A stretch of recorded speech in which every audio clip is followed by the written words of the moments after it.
Okay, yes, it's been a while since I did a FIFA video, I'm sorry, but we are back, and we're going to be quickening the pace of this Watford save. We're going to get to the end, but hopefully we'll have a treble to finish what has been a sensational series.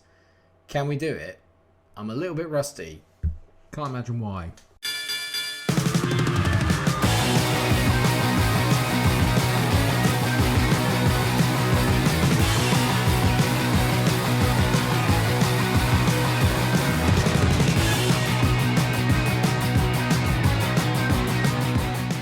So it is going to be a bit of a different episode today, and by that I mean because obviously things have taken a little bit longer than I was hoping for, I have decided that I'm going to be doing a post-com episode, which means that I've got 5 games to you, including 2 against Arsenal, who is who we kick off the episode against as we host them at Vicarage Road.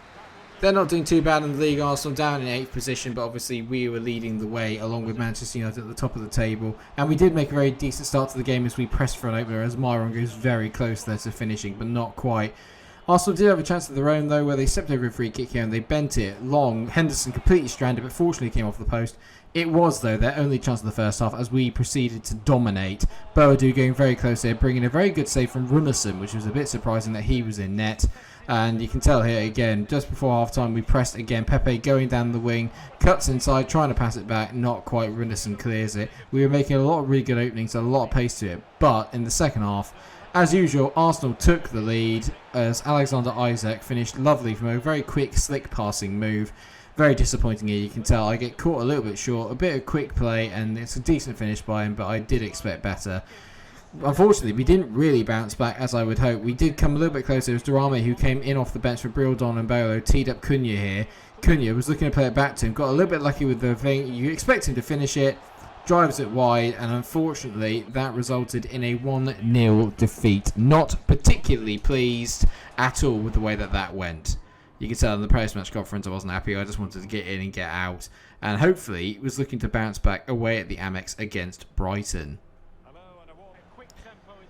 We started off quite well on the South Coast, to be fair, though, as Vinicius made a really good tackle and played through Durame, who returned to the starting lineup, and Durame opened the scoring after only 4 minutes. A lovely finish on his wrong foot, and I thought, here we go, we are back and cooking with gas. But, we then went on to miss a big chance with Durame there, and it's another good save by the goalkeeper there. MikeRo missing a bit of a sitter by his standards, and were we meant to pay for that? You bet we were. They play a little chip ball in here, and it's some wonderful football as Yangel Herrera finds himself free in the box. Great first time finish into the bottom corner on the 24th minute. I was a bit gutted. Of course, it was his first goal of the season as well. But what was to come next was even more disappointing. Michy Batshuayi was giving me issues all day. Played it in the ball into Aaron Connolly, who tucked it away nicely. Their 5-3-2 formation giving me no end of problems as they went forward. And I was very disappointed because in the second half, it didn't get any easier, to be fair. You can tell they were playing really good football here. Batshuayi, in general, was absolutely dominating me. Just watch this passage of play here and how he keeps the ball. I just couldn't get near him. This is after a good 10 minutes of them keeping the ball. Fortunately, Herrera missed what was a very good chance. But we were made to pay later as Batshuayi was their best player of the day. Teed up Aaron Connolly to make it 3-1 after 73 minutes. I was fuming and very angry. Obviously, the rustiness I've had from not playing FIFA has kind of caught up with me a bit there. But we did get one back from Cunha, teeing it into MikeRo Boadu literally only 3 minutes later.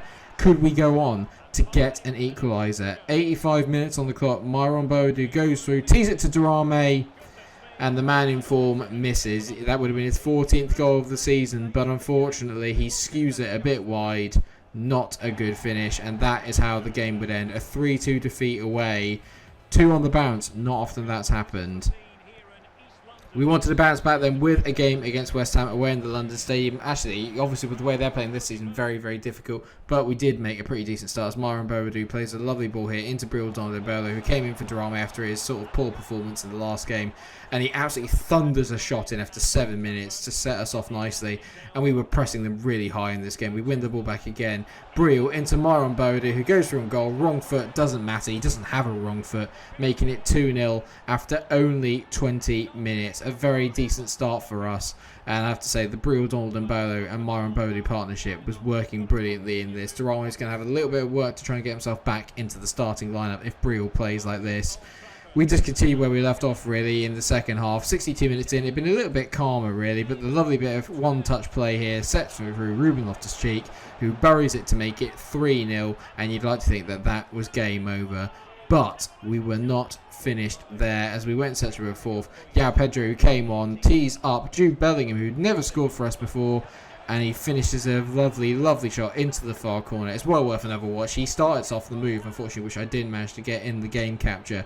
But you can tell here that it's a brilliant run from deep from him here. Lovely from João Pedro, being very unselfish. Teasing Jude. And can he finish? You bet he can. That top bins got absolutely rattled in that game. A 4-0 win away at the London Stadium. Very impressive. But this was the one I was really after. After Arsenal kicked us off to a bad start to the episode with their 1-0 win, I went looking for revenge, and my God, did we make a good start. Brill Donabo intercepts a very loose pass from them. Watch the pace from Myron here. The ball from Brill is brilliant, but it's the sheer pace of Myron that does it. And you know what happens next. Whenever he's in that position, that inside right channel, always drill it across the keeper, always hits the back of the net, at least 9.5 times out of 10. And we weren't done there as we teed in Myron for a second, but it was only to be ruled off for offside, which I thought was actually very, very close. But Brill and Myron both doing very well again. Another lovely ball down the wing. Myron Bodu in on goal. 2-0. Arsenal just couldn't contain us. They had all the possession, but we just kept catching the balls in behind. They moved up the pitch too far. The space in behind. Do not do that with Myron. Don't do it with Brill or Durame or João Pedro. You're only going to get punished.